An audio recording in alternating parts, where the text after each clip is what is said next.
Hello everybody, SlimKirby here. The NES. It's a console where many great video game series had their beginning. The Legend of Zelda, Metroid, Mega Man, Castlevania, and other widely popular and recognizable games and characters like Ice Climber, Punch-Out, and Kid Icarus. And even though he had his official release on arcade machines, Mario's first platforming adventure, Super Mario Bros., is widely considered one of the most popular and influential games of all time. Like it or not, the NES was definitely an important stepping stone for home console gaming. Call it outdated, archaic, bare bones, whatever you want, you can't change the past and the fact that pretty much every console since the NES, whether it be the Nintendo 64, Sega Genesis, Dreamcast, PlayStation 4, Xbox One, they all started with a basic concept that the NES realized for all of us. So, to honor this father of gaming, I'm going to dedicate an entire month to all of its glory. This is the NES Marathon.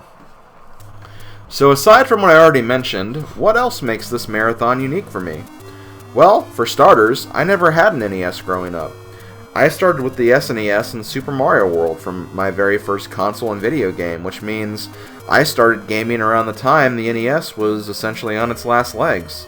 It was still making games around this time, and I'm sure they were great titles, but my family and friends were all about the Super Nintendo. Plus, anyone I knew that had an NES always talked about the problems that it had with the system, it not turning on, the games not working very well, and a lot of them just thought all of the games on the Super NES were just superior. Plus, the only games I was interested in were pretty much taken care of by this Super Mario All-Stars game on Super NES anyway. So there was never really a reason for me to get an NES console. I had opportunities to get one throughout my life, whether it was through eBay auctions or even my high school social studies teacher was even talking about selling his system with me being the potential customer. But at the end of the day, I passed up on those opportunities. I mainly didn't go for it due to the archaic nature of these old systems, especially considering my SNES has had its problems of its own with powering on and staying powered on and freezing and all of that stuff. And another factor was that the Nintendo Wii's Virtual Console existed, and I could easily purchase all of these classic games for only $5. Through this feature, I was able to experience a lot of these old games for the very first time. Fun facts, I played Link to the Past before I played the original Legend of Zelda. I played Super Metroid before I played Metroid, and as you already know, I played Super Mario World before I played Super Mario Bros. And although it was interesting in getting to experience these games for the first time, their age definitely showed, and although I did eventually beat them, I'm not gonna lie, it took me a while to actually get to that point. I don't think these games are bad by any stretch of the imagination, but I think we take for granted about how much developers improve their games for future installments. For one, Mario games didn't used to have save systems. Zelda and Metroid used to not have an overworld map. Kid Icarus, well, honestly, in my opinion, Kid Icarus is just really hard. I think it's one of the hardest games of all time, but the point is, these games were much different beasts back in the day, and while some would argue that it makes them worse games, because they are outdated and very bare bones, you know, they had to start somewhere, and for a lot of people, these are the games they grew up with.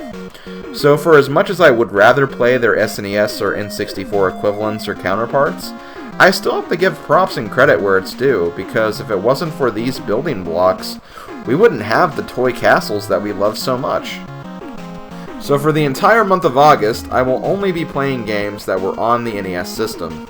I will start one game on August 1st, I will have daily updates for that game until I finish it, and the following day that I finish a game, I will start a new one. This process will rinse and repeat for the entire month of August, or in general when I'm done with all the games. For this marathon, I will be focusing on at least 5 games, no less, and maybe more if there is enough time. These are all games I've played and beaten before, and they shouldn't take me a whole lot of time to beat either. I think if a game takes me a week to finish, that will be a huge surprise, and I know for a fact at least one of the games will only take me 2 days or 3 days. So basically, I think an entire month is enough time to get through them all, and if there may be some extra time to cover something else as well, I will definitely consider it. So We'll see what happens, and I'm not going to make any promises, but I think it should be a really good month. I think it'll be a really great month of NES titles. As for the titles I'm playing, although I have mentioned in passing about what games I might do, I'm going to keep quiet about it just in case there is some speculation you guys want to do on your own time. And I will say a majority of these games are from franchises I've covered before on my channel in some way. I'm also not going to do anything ridiculously long and open-ended like RPGs, even though NES RPGs aren't exactly long anyway, but only because I don't want to spend a lot of time on needless grinding and other silly things like that.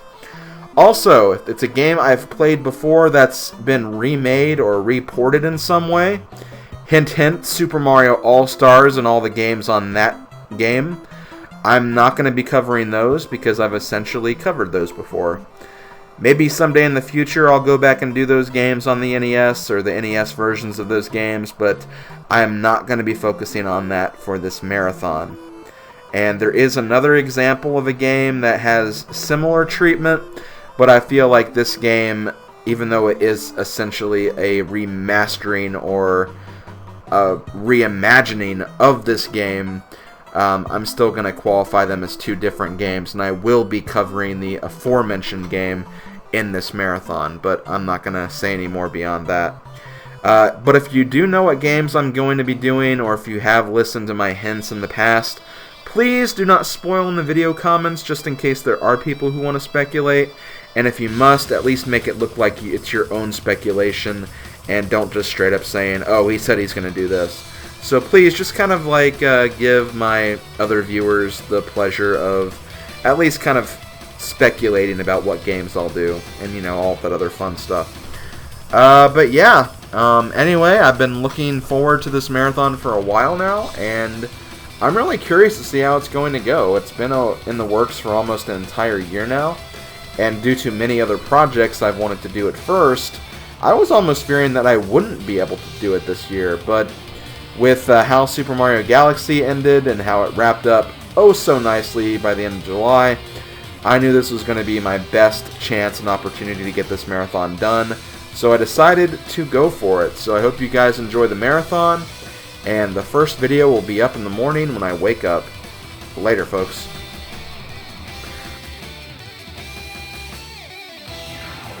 Also, did not plan to do this marathon now just because of the mini NES system that was announced recently.